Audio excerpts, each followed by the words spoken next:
रात के पिछले पहर चीन की गैरत पर हमला हुआ है। अमेरिका ने तेल ले जाने वाले टैंकर को न सिर्फ कमांडो एक्शन के जरिए पकड़ा बल्कि उसकी वीडियो भी जारी कर दी। इनिशियली तो सबको लगा कि यह ईरान के लिए धचका है, लेकिन अब चाइना की पावर पर, चाइना के असर व रसूख पर और चाइना के ग्लोबल पावर होने पर सवाल उठ रहा है, क्योंकि ये ऑयल टैंकर जो पकड़ा है और अमेरिका ने जिसकी वीडियो जारी की है, it is linked to People's Republic of China.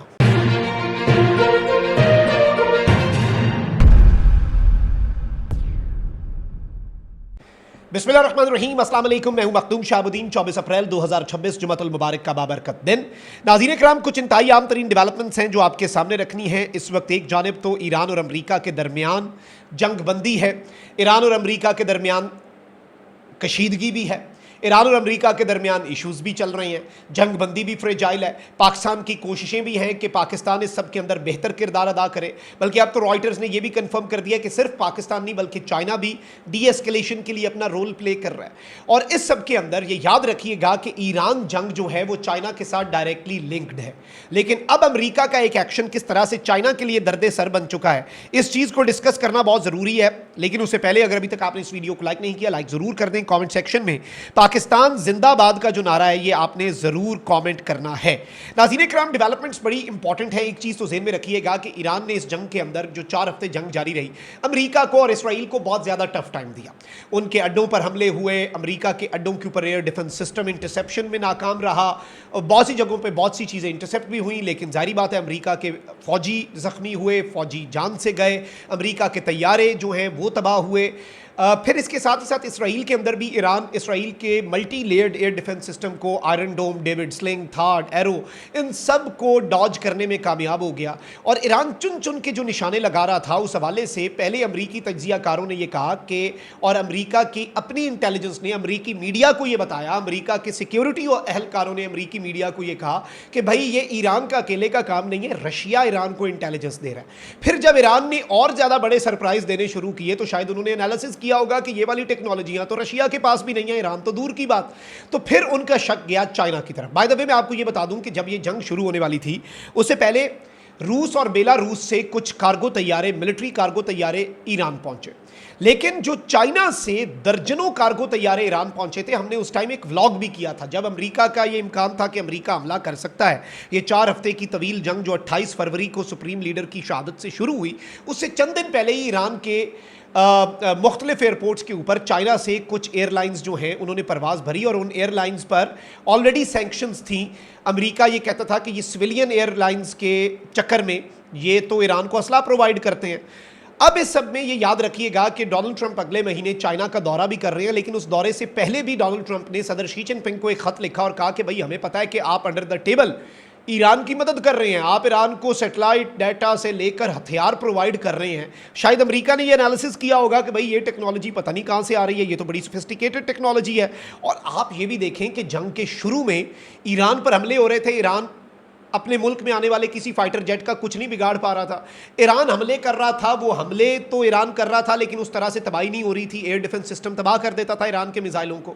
लेकिन जंग के आखिरी एक हफ्ते में अमेरिका के फाइटर जेट्स को ईरान ने अपनी सरजमीन पे हिट किया, यानी कोई एयर डिफेंस का मैकेनिज्म अचानक से ईरान के पास आ गया जो वर्ल्ड के सबसे सोफिस्टिकेटेड फाइटर जेट्स को भी हिट कर रहा है। सेकेंडली, ईरान जो है उसने अमेरिका और इसराइल के एयर डिफेंस को डॉज करना सीख लिया। वो कैसे? वही मिसाइल है, लेकिन डाटा और लोकेशंस और टेक्निक्स कहाँ से ईरान को मिल रही हैं, रियल टाइम सैटेलाइट डाटा कहाँ से मिल रहा है, ये सारी वो चीज़ें हैं। इससे पहले भी जब प्रोटेस्ट हो रहे थे उसमें जो स्टारलिंक का इंटरनेट है, सैटेलाइट इंटरनेट को जैम करने के हवाले से ये खबर आई थी कि चाइना ने ही ईरान को मिलिट्री ग्रेड जैमर्स दिए हैं। उनसे ना सिर्फ इंटरनेट को जैम किया गया सैटेलाइट के, स्टारलिंक के, बल्कि उन लोगों को भी डिटेक्ट कर लिया गया कौन कौन सैटेलाइट वाला इंटरनेट यूज़ कर रहा है। और ईरान ने जो ईरान का दावा है कि फॉरेन एजेंट्स थे जो उन मुजाहिरों को, रिजीम मुखालिफ मुजाहिरों के अंदर इंतशार फैला रहे थे, उन्हें ईरान ने इस तरीके से अरेस्ट भी कर लिया। अब इस सब के अंदर नाज़रीन इकराम ये चीज़ ज़हन में रखिएगा कि जब अमेरिका ने ईरान के आबनाए हुर्मुज़ और ईरान की ब्लॉकेड की बात की, ईरान की तो एक चीज़ मैंने उस वक्त भी कही थी कि ये चाइना के लिए बहुत बड़ा कंसर्न है। और चाइना जो है उसने फौरी तौर पर एक स्टेटमेंट दी, क्योंकि चाइना ईरान से बहुत ज़्यादा तेल लेता है, चाइना की ईरान के साथ बहुत ज़्यादा ट्रेड है। चाइना डिपेंड करता है बहुत सी चीज़ों पर ईरान में, और ईरान भी ऑब्वियसली डिपेंड करता है चाइना पर। चाइना ने उस वक्त कहा कि भाई हमारे ईरान के साथ, और ये एग्जैक्ट चाइना की मिनिस्ट्री ऑफ फॉरेन अफेयर्स की उस वक्त की स्टेटमेंट है एक हफ्ता पहले की, कि हमारे ईरान के साथ तिजारती मुआहदे हैं और तवानाई के मुआहदे हैं, हमारे मफादात की तरफ कोई ना आए, हमारे इंटरेस्ट्स के अंदर कोई अपनी टांग ना अड़ाए। ये किसको मैसेज था? ये डायरेक्टली मैसेज था यूनाइटेड स्टेट्स ऑफ अमेरिका को, सेंट्रल कमांड को, यूएस नेवी को, कि भाई don't interfere in our matters. फिर चाइना ने एक कानून पास किया हंगामी बुनियादों पर, और चाइना के प्राइम मिनिस्टर ने फौरी तौर पर उस कानून को नाफिजुल अमल कर दिया, जिसमें चाइना की जो आर्मी है, पीपल्स लिबरेशन आर्मी, उसको ये इख्तियार दे दिया गया कि सिर्फ चाइना की सालमियत और सॉवरेनिटी पर हमले का जवाब नहीं, बल्कि चाइना की मुआशी मफादात पर हमले का भी वो फौरी तौर पर जवाब दे सकते हैं। ये भी मैसेज अमेरिका के लिए ही था। किसी एक तजियाकार ने नहीं कहा कि ये किसी और, ये इसी ब्लॉकेड के साथ इस खबर को कनेक्ट किया गया। और अब चाइना जो है वो मोहम्मद बिन सलमान से भी राब्ते हो रहे हैं, यूएई के क्राउन प्रिंस भी चाइना का दौरा कर रहे हैं। तो इस वक्त चाइना अपनी डिप्लोमेसी भी बढ़ा रहा है, मिडल ईस्ट में अपना असर रसूख भी बढ़ा रहा है। लेकिन अमेरिका ने, नाज़रीन कराम, जो एक लेटेस्ट ऑयल टैंकर, जो मैजेस्टिक एक्स ऑयल टैंकर है, जिसके वाले से सेंटकॉम ने कहा कि हमने इस पर कब्जा कर लिया है, और ये इंडिया की टेरिटोरियल वाटर से गुजर रहा था इंडियन ओशन में, और पाकिस्तान के पास से होके इसने फिर उधर जाना था जिधर भी।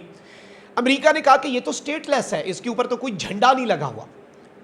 लेकिन अमेरिका ने इसकी वीडियो भी जारी कर दी कि इसके ऊपर अमेरिका किस तरह से उसने अपने कमांडोज उतारे, किस तरह से अमेरिका के कमांडोज ने इस टैंकर को अपने कब्जे में ले लिया। अब असल खबर कुछ और है। ईरान से तो ये टैंकर निकल गया, उन्हें तो पैसे मिल गए, उधर से ब्लॉकेड भी इसने तोड़ दिया।